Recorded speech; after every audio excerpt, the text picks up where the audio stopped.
You know? So here's the deal. You might be confused.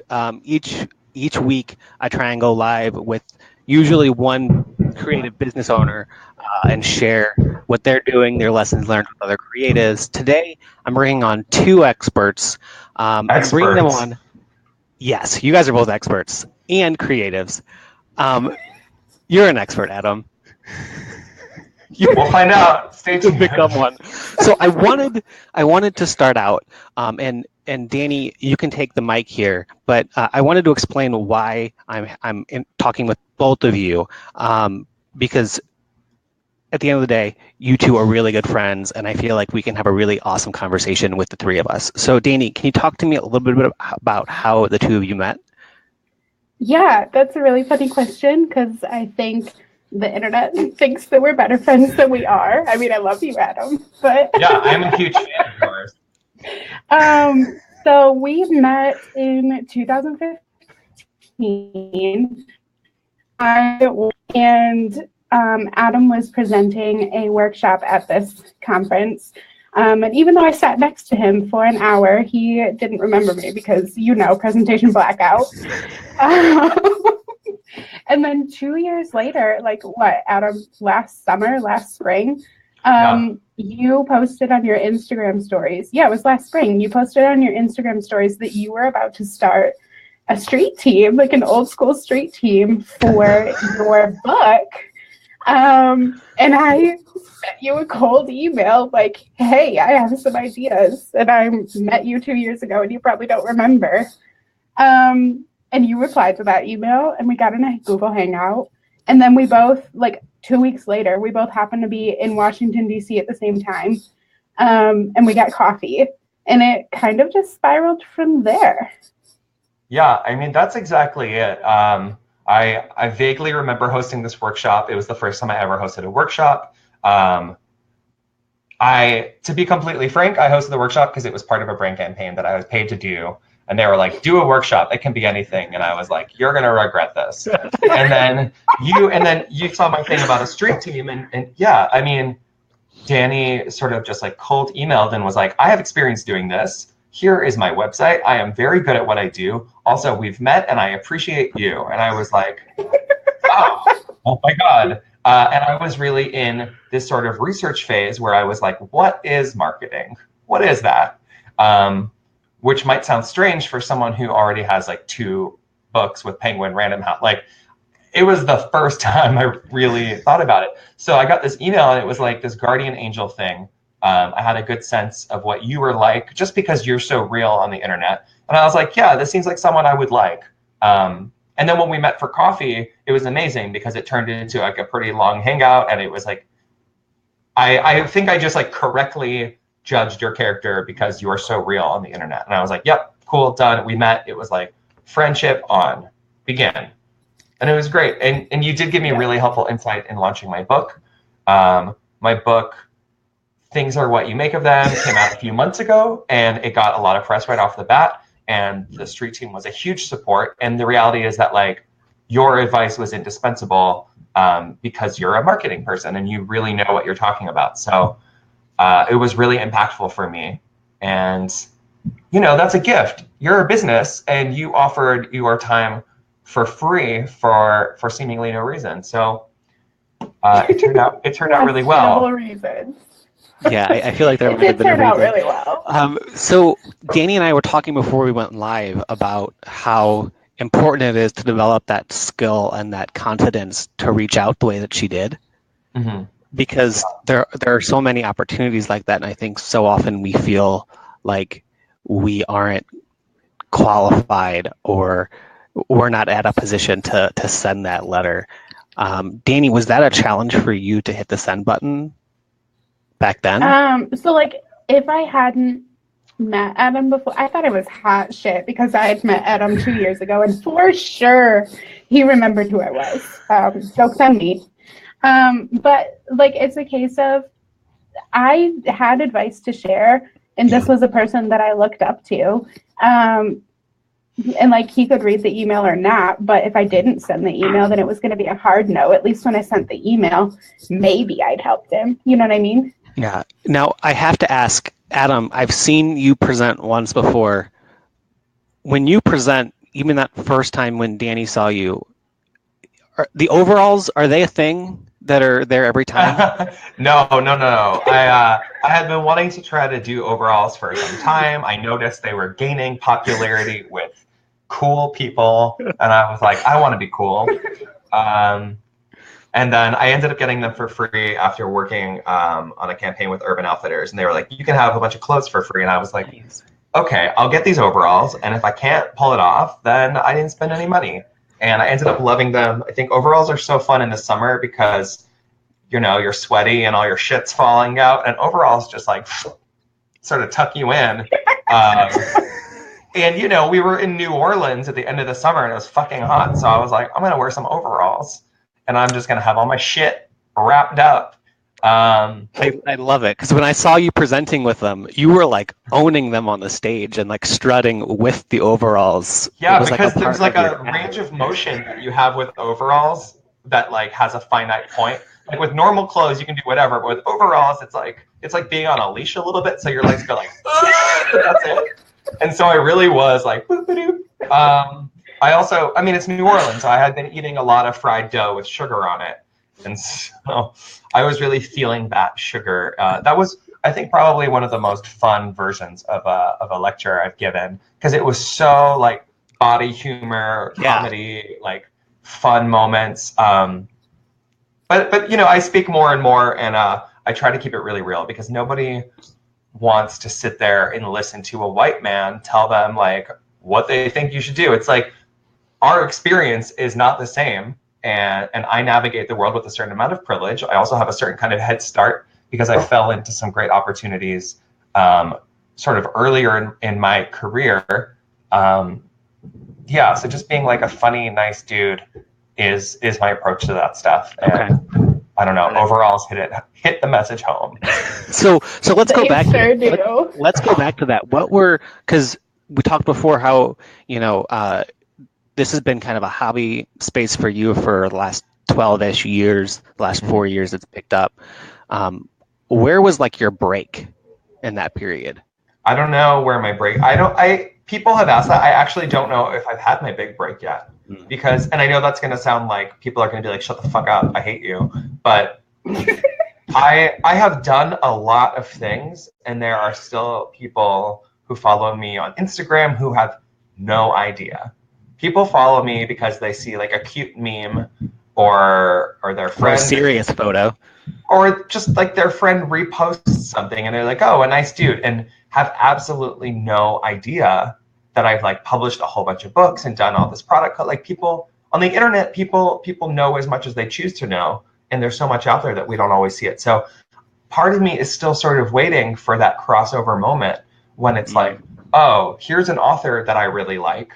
He makes work and books that are like this illustrative style. Like I'm waiting for my like, Khloe Kardashian Snapchats my book. I'm waiting for that pop culture moment where something happens. And it's rare with books, right? There's only so many books that really do crossover. And I'm not trying to eat, pray, love, but I would love to I want People magazine to give me a B+, Where's my Entertainment Weekly 3 out of 5 stars? Pretty good.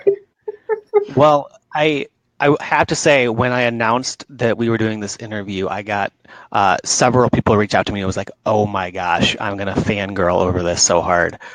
So you've definitely got some fans that love you. That's extremely flattering. if you're watching now or in the future, thank you very much. So I'm going to spend some time sharing this out. While I do that, I know that both of you guys have written books. Danny, can you talk to us a little bit about the book that you just released, and a little bit about the point of it, but also what is it like to be a person that has a book? Is that something that you now identify yourself as an author because of that, or is it just a thing that you did? So it's really funny because the word author is in my tagline, but I don't know that I would call myself an author. I have yet to write a book that is entirely my own work. So the book that you're talking about is Big Plan for the Creative Mind. Raina Pomeroy and I wrote it together. It talks to some of the creative entrepreneur industry's foremost goal-setting experts, and kind of serves up their expertise in this CiCi's Pizza format. If you've ever been to CiCi's Pizza, you know that you can walk the buffet line and like get a slice of Hawaiian, a slice of pepperoni, and like make a pizza of 6 or 8 different flavors. Mm-hmm. And the intention of the book was to do the same thing, right? Like, we as creative people abhor rules. And so the book allows you to take a piece of this, and make your own goal setting strategy. But would I call myself an author yet? No. Ask me again in March after One Honest Woman comes out and it's like a real book where my skin's actually in the game. Mm-hmm. You know what I mean? Yeah. And that's no. when? That's in March. Jeez. That's so fucking soon. Yeah, I'm aware. Yeah. How are you so chill about it? She's the Google, if anybody didn't know. She does work at Google. I hate you. Google influence. For those of you that don't know, Adam was like the first person that I told that this Google thing was happening. And we were sitting in the coffee shop in DC, and I think I was even threatening to him that like I wasn't going to take it because like I'm too young to work at Google. Why would I work at Google? And he was like, "You're a fucking idiot." I want to say that's not what I said, but it might be exactly what I said. It's not. I remember you telling me that, and you were really unsure because you do so much on your own. I think a lot of us can relate to that. A lot of creative people do so many things with these like sort of like this new age, like multi-hyphenate creatives. That's just the nature. No one's just one thing anymore. Yeah. Yeah. And some of us really are hesitant to like give of ourselves to something. And to some people, having a full-time job is like the ultimate failure. People are like, oh, it means I didn't do my thing. But it's like, no, sometimes those experiences help solidify the foundation that we're building, and they help us define our practice, and they help us shift our path. And very often they push us in directions we never saw at all. And so I have done what I do while also working full-time jobs for the majority of everything. Up until 2.5 years ago, I was working full-time in a number of different creative industries. So yeah, when you told me that, I was like, it's fucking Google. They own us. They literally own us. They kind of do. Yeah. Yeah. I just like to say that I love the Google Pixel 2 phone. It's what I don't have that. I'm kidding. I mean, I do. Jeez. I'm afraid to make certain anti-Google comments right now. I don't know what'll happen. No. The views expressed in this podcast do not reflect the views of Indie Law. So I love what both of you guys said about kind of being multi-passionate. That was really a phrase that I first heard from Danny's copy on her website.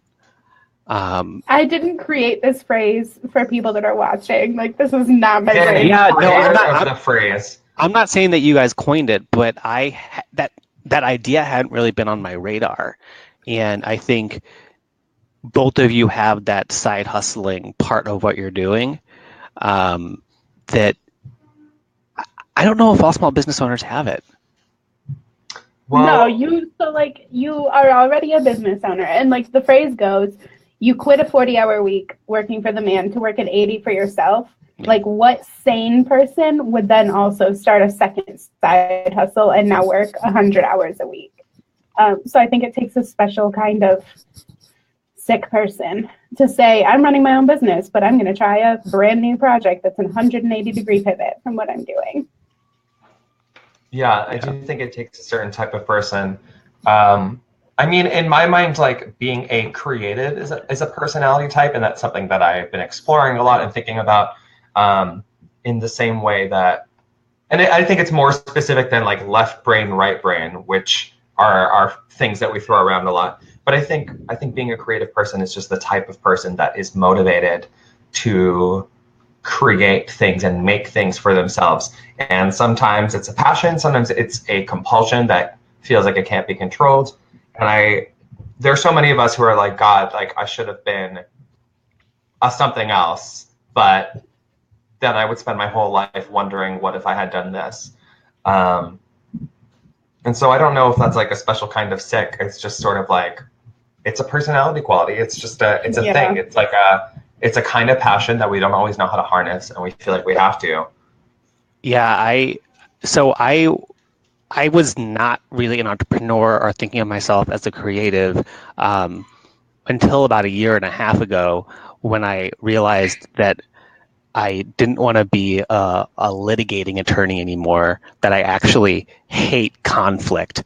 And the firm that I was at, which was, they had great people there, it just wasn't a good fit for me. And I kind of belly flopped into this world of creative small businesses and entrepreneurship. And I think that you're right. I think it's saying, it's seeing that there's that path, which I think a lot of people, I would say most people, see that there's this thing where, what if I left my job and did something that I wanted to do, and saying yes to that, whether it's a full-time yes or a part-time yes that you slowly grow. Yeah, I agree. I think that I don't know how really to define a creative anymore, because I feel like that's like the beauty of it, don't you think? Yeah. That's like the beauty of creative, is that it means everything and nothing at the same time. It's exactly like the word, maybe not exactly, but it's similar to the word artist. Like everything is art. Words are art. Paintings are art. Sculpture is art. Performance is art. Social media existence can be art. Like I've seen Instagram stories that should be at the MoMA. Like we're all artists, and in the same way, creative really encompasses so many things, and it's really just like a soundbite, sort of digestible description, so that when we go home for Thanksgiving, we're able to explain to our older relatives what we do.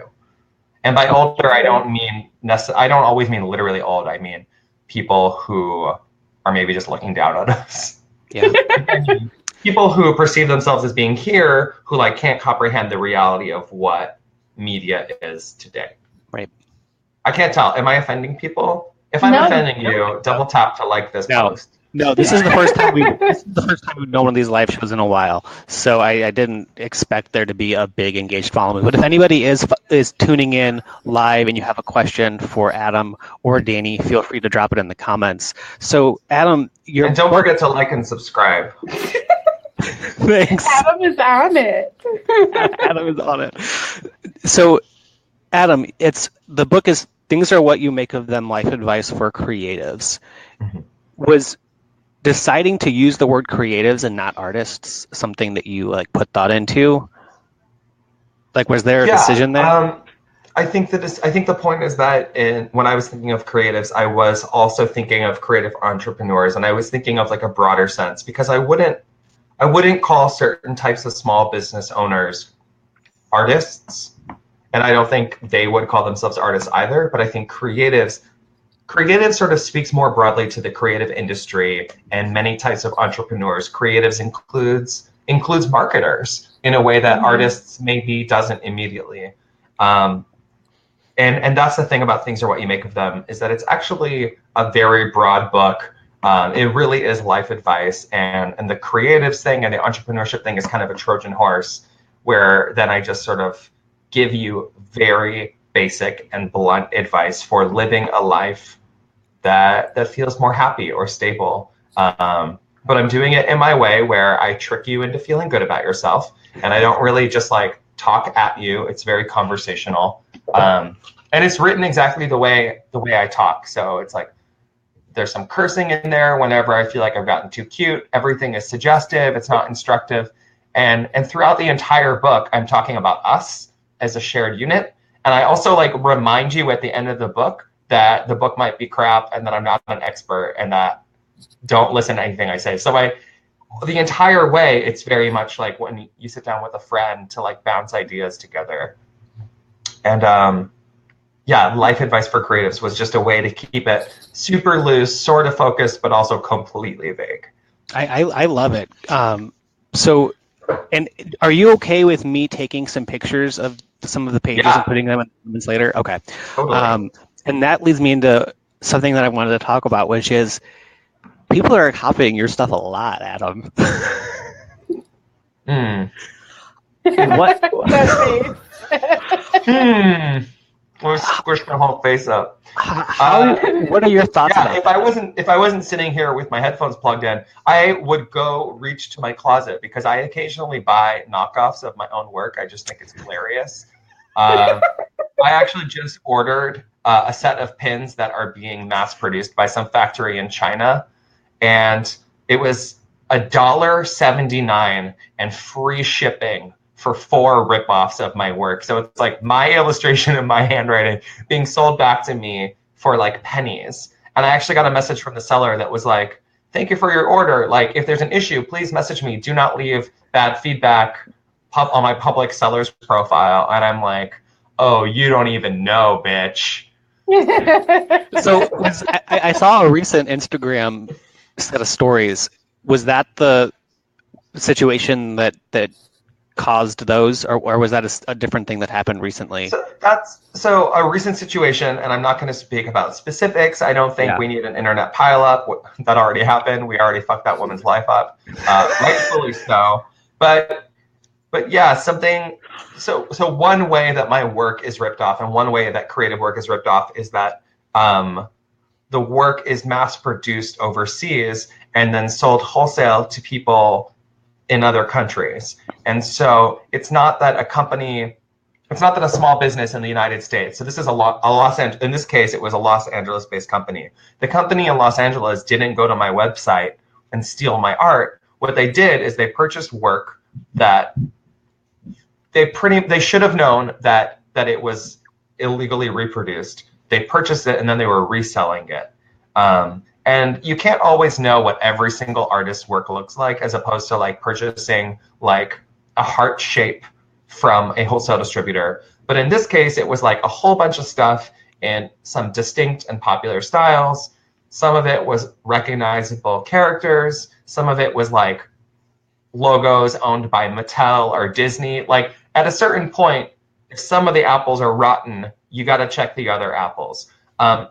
The other way that it occurs is that a big company puts your stuff on a mood board. You know, when I'm lucky enough to have been in some sort of trend moments, I feel like. I was very early to enamel pins. And so I know that my work was on mood boards. And then someone gets lazy and replicates something off the mood board with slight alterations. And then the third way that I see my work replicated is other small businesses or independents aren't copying the work, but they are replicating the structure and style, and they're being inspired, but their inspiration's hitting a little too close to home. That's ironic when I'm making work about making work, and then they rip off my work about making work as their own work. Yeah, no, I can totally see how there are different layers and different ways that people, because of the different things that you're doing, how they could rip you off. Is it something that you are becoming more okay with just as a reality over time, or has your mindset around the fact that it's happening to you shifted at all? So there are layers to how I feel about this. And some of them are rooted in solid legal advice, and some of them are just my personality. There is the initial wave of sort of shock and horror and disgust, because when you're making art, when you're revealing yourself, whether it's, text, or whether you're just an illustration that you feel is really emblematic of who you are and what you stand for, and that's copied, you feel like a part of your soul's been stolen.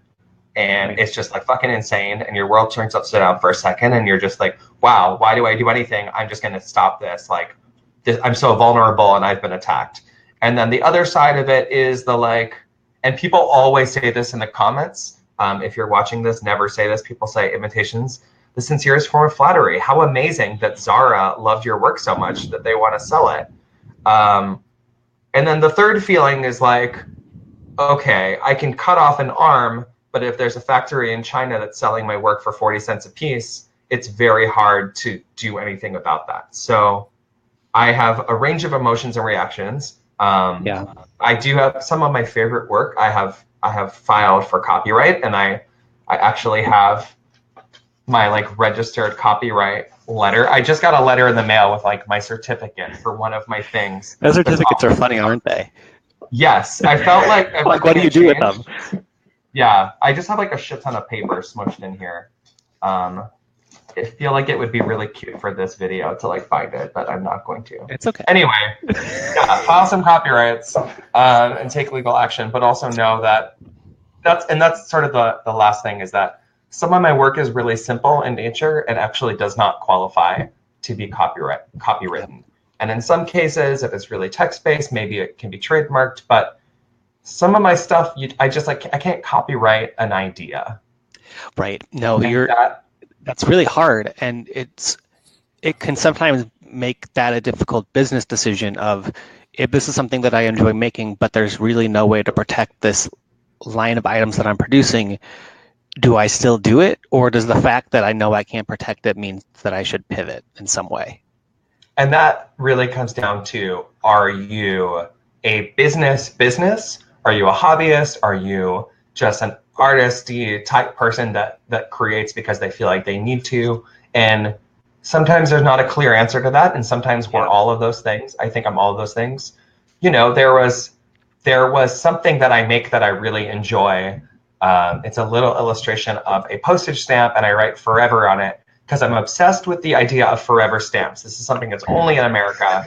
I love the idea that a sticker is worth money, and it's worth not a specific amount, but it's worth the value of sending a letter, and it's worth that forever. And how amazing is it that a sticker is worth money forever? I'm just obsessed with this concept. And so I do a little illustration of that, and it exists in a sticker in a postcard book of mine. It pops up in my journals. I do a pin of it. Tried to trademark a little drawing of a forever stamp, and the United States Copyright Office was like, "Are you fucking kidding? Like, that's not a thing, bitch." It's just like, no, that's not you.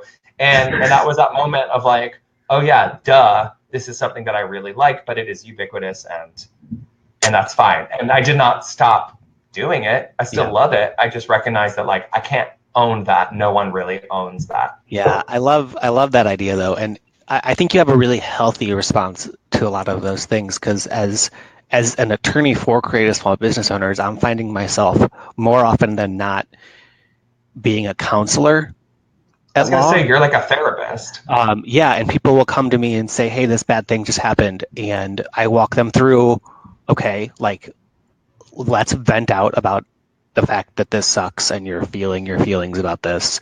And without losing sight of that, let's touch on the fact that what can we practically do here? Is it, if there's some store in China randomly selling your stuff, is that really taking away anybody who's buying your stuff? Does that really lead to a decrease in sales in any way? Either case, what can be done about it? But I think that your kind of outline of how you responded to it is a really healthy way to think about it, because it's a losing battle to think that as a creative, you get exclusive rights to everything that you create. Yeah, I think that is a fair assessment. And just briefly, to be a little bit more specific, because I am proud of this, in 2006, so I mentioned Zara. In 2006, Zara was selling, the summer 2006, Zara was selling a lot of pieces, accessories or embellished garments that incorporated art that was created by independent creatives in the United States. And, you know, maybe they intentionally took some things, maybe they purchased things wholesale without doing their homework, maybe they turned a blind eye. Whatever the result is, it was enough people that I knew personally, and it was me, and their initial reaction was not good enough. And so I launched a campaign called Shop Art Theft. And it wasn't Stop Art Theft, because we're never going to stop it.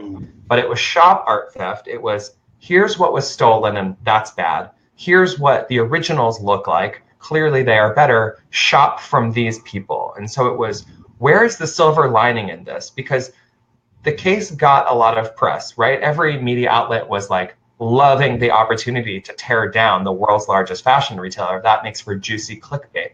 But how do we control the narrative? Instead of saying, woe is me, I'm this helpless indie creator, I'm so worthless and trash. The narrative was instead, wow, these are independent small businesses that could have been hired in the first place and regularly work with others. It's too bad that they weren't.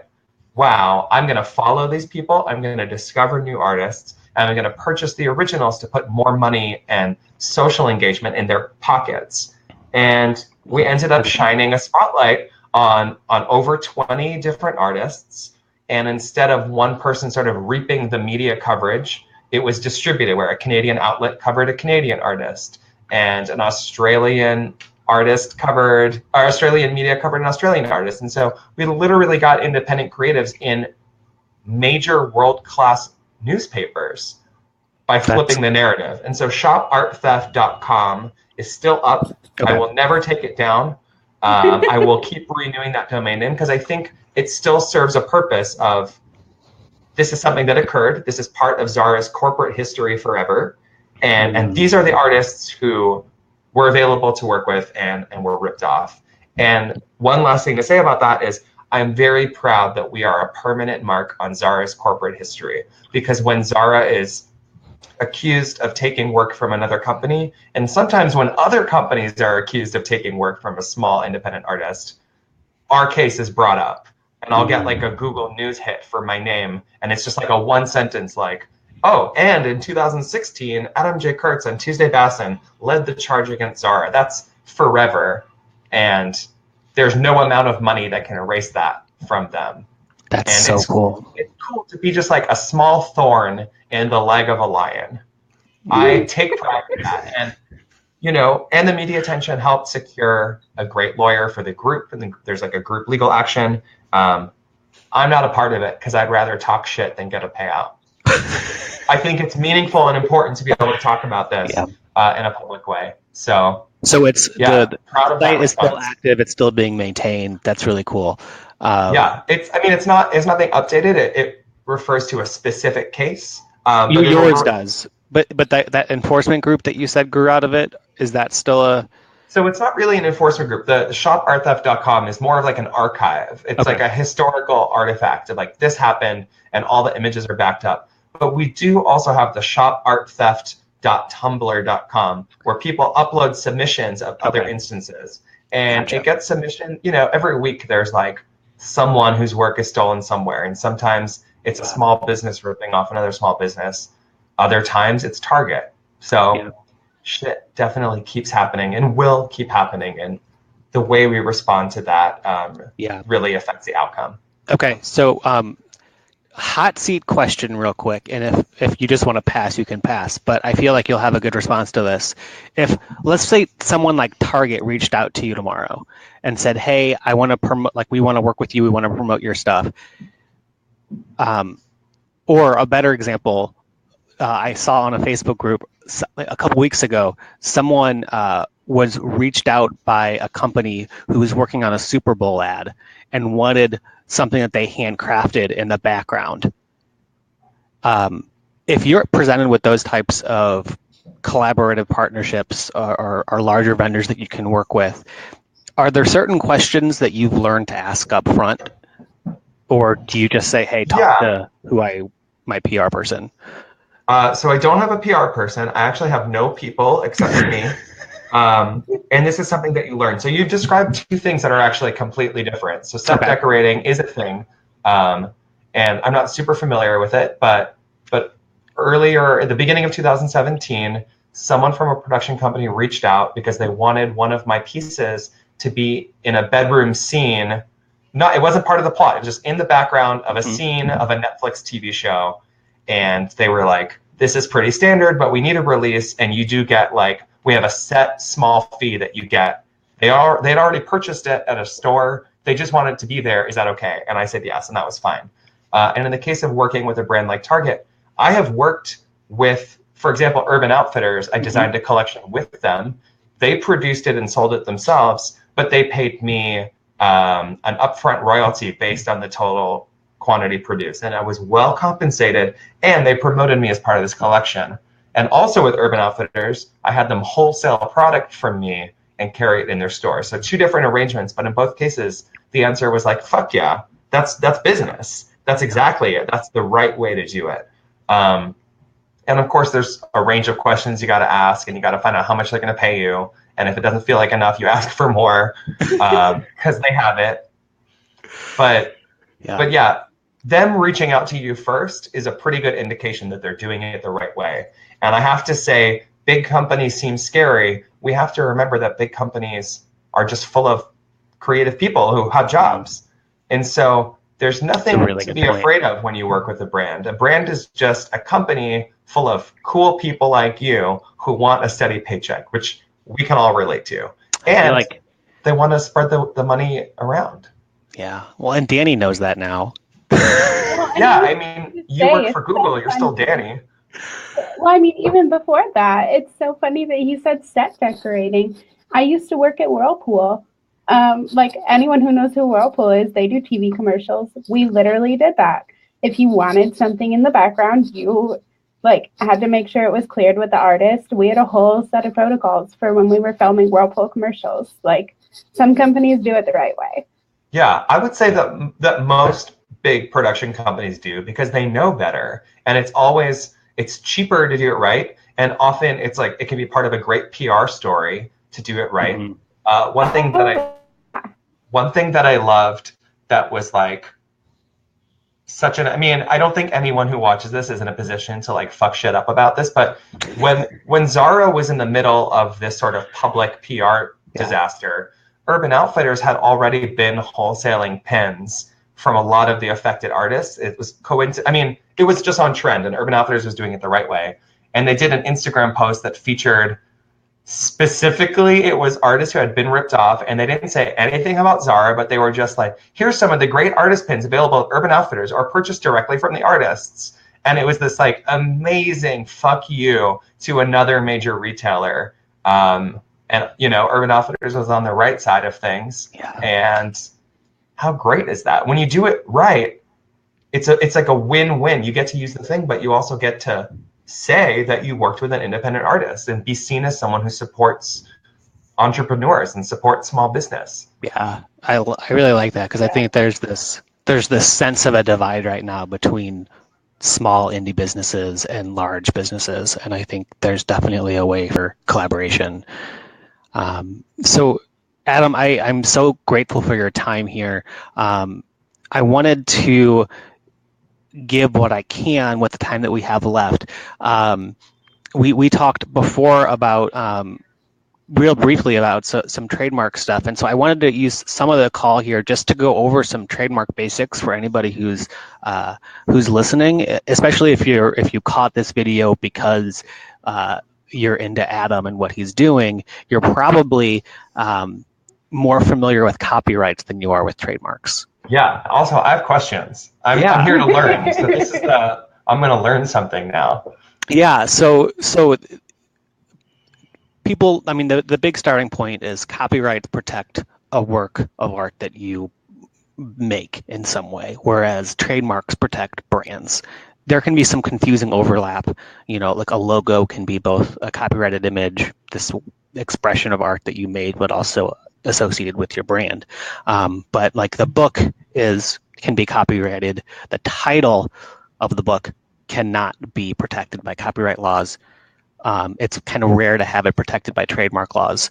But whether and when to protect trademarks are interesting. So when it comes to copyrights, like you alluded to before, you automatically get copyright protections as soon as you create something. But you can't really enforce them in the US until you get that registration. And so it's this confusing, weird area of the law where you make the thing, you have exclusive rights to the thing, but you can't tell people to stop using it or that you're damaged anyway until you spend a pretty small $35 fee to register the thing. But what are your questions around copyrights and trademarks? So I feel like I've learned a fair amount about copyright recently. Yeah. I wish I was a photographer because then I could batch copyright like 700 fucking photos for one flat fee. It's crazy. When are illustrators going to get that? I'm going to scan my entire fucking notebook, just copyright the whole thing. It might be possible too. I'm ready. Okay. To be fair, I only know how to draw 5 things, and I've already copywritten them. But I've reached this thing where like nobody is going to make like a knockoff Adam J. Kurtz put my name on something. That's not happening. I'm not like Ray Dunn. I'm not someone where I'm not like, it doesn't make sense. But there's a part of me that just thinks it would be hysterical to trademark my name as a brand, because I do operate under my own name. Yeah. And Adam JK is just, I mean, that's also my name. Those are my initials. Yeah. And I've thought about trademarking Adam J. Kurtz and Adam JK, and then putting a little fucking registered symbol, like boop, like that's it. Is that smart? Does it matter? So is it just for fun? And if it's just for fun, is it expensive? Registering a trademark is more expensive than registering a copyright. It's interesting because it's your name. Whenever people ask me, hey, should my business name be registered at trademark level? Again, first I give them the spiel, kind of like with copyrights. When you start using that brand in commerce, you automatically get some trademark rights.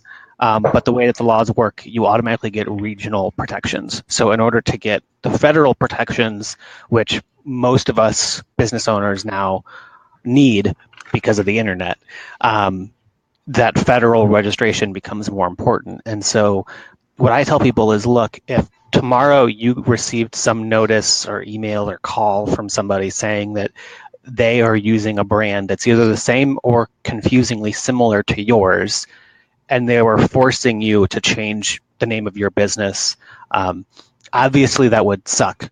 Especially as a creative, we're very emotionally tied to the branding that we create. But if there would be a loss of followers or potential buyers, or that brand has become an asset for you, then you want to start thinking about protecting it as a trademark. The weird, again, it's just the internet's making all of this really confusing, and the laws haven't caught up yet. The way that trademarks work is it's the first person to use the brand has the rights to use it, but practically speaking, it's easiest for the first person to register the application to show that they were the first to use. And so I typically don't see trademarks as a super foundational part of, oh, you're starting a business, this is an investment that you need to make right out the gate. And I don't know how likely it is, but if there was another Adam out there that was in a similar space, you would want to kind of reserve your name in that way. Yeah, that makes sense. Yeah. So the other thing that I had thought about, and you sort of touched on it because it did become the title of my book, but things are what you make of them is a slogan that I use often, and it appears on the back cover of my first book. And it's also printed on pencils that I use as my business card and as a promotional item for the last 4 years. So if you ever bought anything from my online shop, you get a things are what you make of them pencil. And so it had occurred to me also to trademark that phrase. Yeah. And then I wondered, is there any point to that? Yeah. So whether or not you can is kind of an interesting question. So in order for a trademark to be a trademark, you need this thing called source identification. So when someone sees that thing, they think of you. And your situation is different than the example that I'm going to give, but a lot of businesses right now are trying to hop on popular phrases to own them in the marketplace. So people have actually filed for trademark applications for Nevertheless You Persisted, or Me Too, or frickin' Bridesmaid. Yeah. And it really depends on how you're using it and to what degree people are associating that phrase with your business. If it's just something that it's just a phrase that you're putting on products but hasn't really turned into a slogan or a product line, you might have some trouble convincing the trademark office that it's providing that source identification. Mm-hmm. But in that case, it might be a case where you just want to wait and kind of see how that phrase grows with your business over time too. So I actually have an interesting and specific case.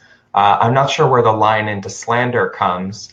I've tweeted about this before, but we're all familiar with the phrase "but first coffee," and it often appears in this sort of like slanted. The font is actually elephant italic. Actually, it might be like a Bodoni bold. I'm not sure, but first coffee really took off, and there's like a sort of a familiar font that has appeared on mugs at Target. It's on T-shirts, on Etsy and Redbubble, and then Alfred Coffee in LA, an LA-based coffee chain, registered the trademark "but first coffee," and now it appears with the registered symbol in use online and on print goods. They sell a whole line of products that say "but first coffee." Several years ago, my friend Topher made the original illustration and posted it to Tumblr. He is the source of that phrase, and he lifted it from our mutual friend Colin had a Tumblr post that was like, blah, blah, blah, here's shit I need to do, but first, coffee. And literally my two friends came up with this thing. They made the original form of that art. He did sell it as a mug, and that shit was stolen within 6 months. Yeah, so... to go to Alfred Coffee and see it in neon is like a mind fuck. That's a really interesting question. And there are a lot of layers to it, because the phrase how he was first using it was probably not a trademark, even though he coined the term. Yeah. In trademark laws, when you put a phrase, and it's not really like the name of your business, but like you put it on your shirt or a mug, that's called ornamental use. Mm-hmm. And so it differentiates ornamental use from using it in association with your brand. And it's interesting that that company decided to go after that, because businesses will always, I hear a lot, especially in like the apparel space. People come to me and they're like, hey, I kind of coined this phrase or this hashtag or whatever, and people are starting to rip me off. I'm thinking about pursuing trademark protections for it. And I'm like, we can do that. Like, a company can try to make that happen, and they can argue that they were the first to use it in commerce, and that they have developed that source identification. It's kind of sucks, though, to have a trending phrase that you have trademark protections over, because that means that you are saying yes to that responsibility of having to enforce it. I don't know if either of you have seen that Velcro trademark video that went viral. No. Danny, do you know what I'm talking about? I think you shared it a while back, but I don't remember. So Velcro is actually a registered trademark. That makes sense. So there was a business who, like, their Velcro brand. And so this interesting thing happens in the trademark world, where if people start using your trademarked phrase in a way where that source identification goes away and people are just using it to define the thing, like Kleenex or Velcro, then that company is at risk of losing their exclusive rights. And what happens is, under the law, that trademark that used to be distinctive has become generic. And so it's this cool, scary sounding legal thing called genericide. That makes sense. Where your mark is at risk of becoming generic. And so Velcro made this like really, really well made video that went viral saying, stop calling it Velcro, it's Hook and Loop. We're a Velcro brand, but call the stuff Hook and Loop.